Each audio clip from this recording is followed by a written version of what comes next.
Bonjour à tous, ravi de vous retrouver pour cette nouvelle page d'actualité en Savoie-Mont-Blanc. Voici les titres que nous allons développer en ce lundi 13 mars.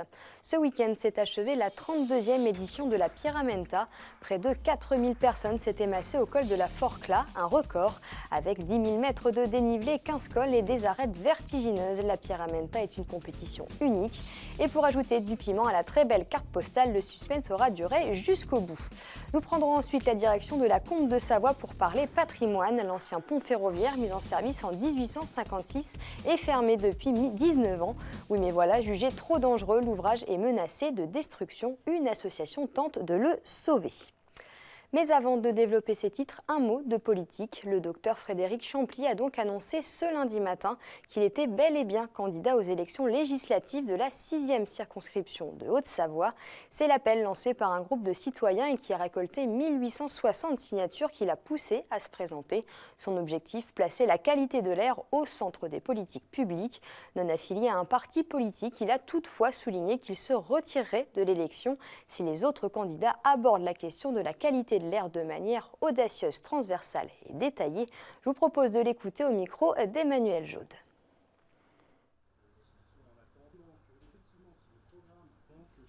J'ai décidé d'être candidat effectivement pour le poste de député sur la 6e circonscription de Haute-Savoie. Voilà, après beaucoup de réflexions, beaucoup de discussions avec ma famille et mes amis pour voir comment c'était possible, comment mettre ça dans ma vie actuelle. Mais j'ai décidé de m'engager. Ouais. La mobilisation citoyenne, qui était mon objectif initial, était à son maximum et que ça n'arrivait pas à déclencher les réactions suffisantes. Donc je me suis dit qu'il fallait aller sur le terrain politique sans doute. Mais on a une vallée qui est économiquement en forme, avec une industrie du bas-de-vallée qui est reconnue.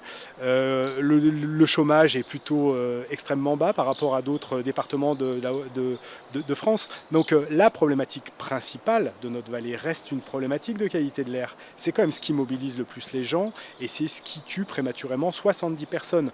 Donc je ne crois pas qu'en ayant un programme centré essentiellement sur cette problématique majeure, ce soit complètement déconnecté de la réalité. Bien au contraire, je pense que ça colle beaucoup plus aux attentes des citoyens que bien d'autres choses.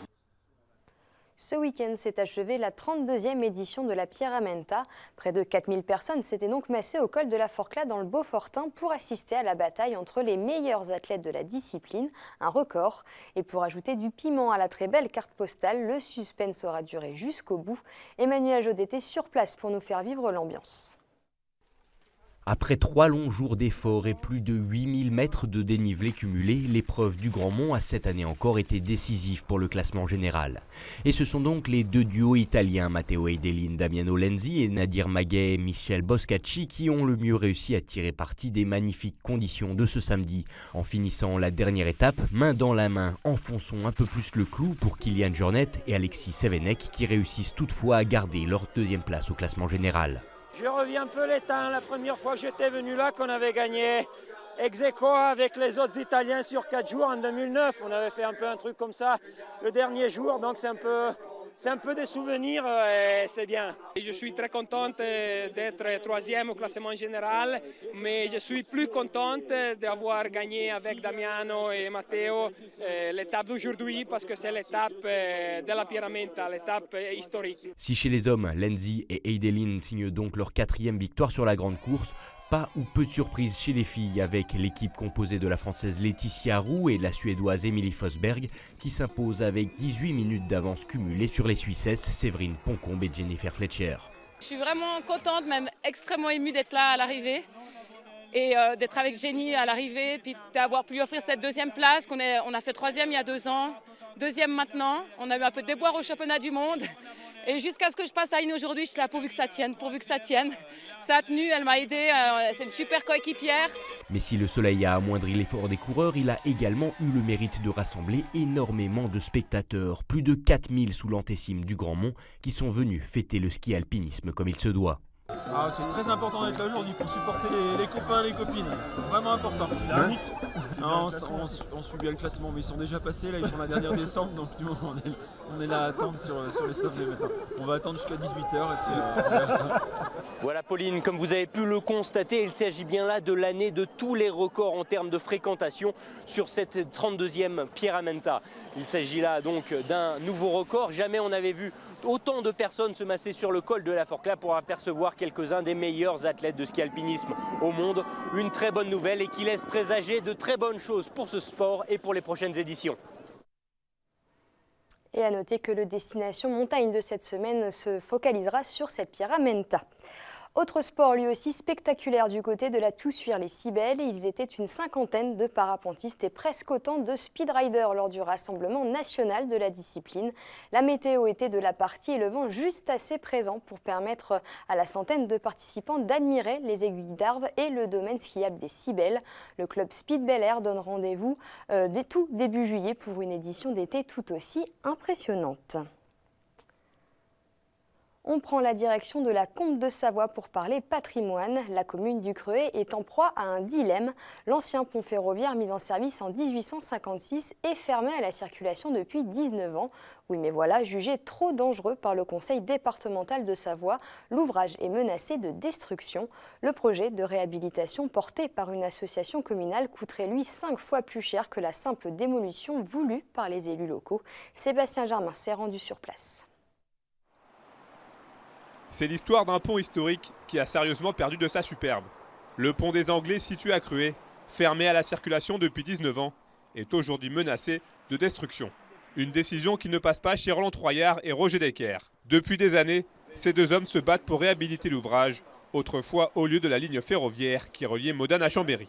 Ce pont date de 1856. À ce titre, c'est le plus vieux pont métallique de France. C'est un pont qui est en biais, il n'est pas posé perpendiculairement au lit de l'Isère, tout simplement parce que pour franchir l'Isère, le train devait monter sur ce pont. Il ne pouvait pas avoir un angle à 90 degrés. Ces défenseurs du pont Victor-Emmanuel, autre nom de la structure, ont depuis quelque temps une idée derrière la tête. Ils veulent transformer l'édifice en un lieu touristique et patrimonial pour en faire une voie verte. Ce pont permettrait de relier les deux rives de l'Isère par un itinéraire propre, dédié aux seuls cyclistes, piétons, cavaliers, sachant que la véloroute des Préalpes va passer à l'extrémité de cet ouvrage.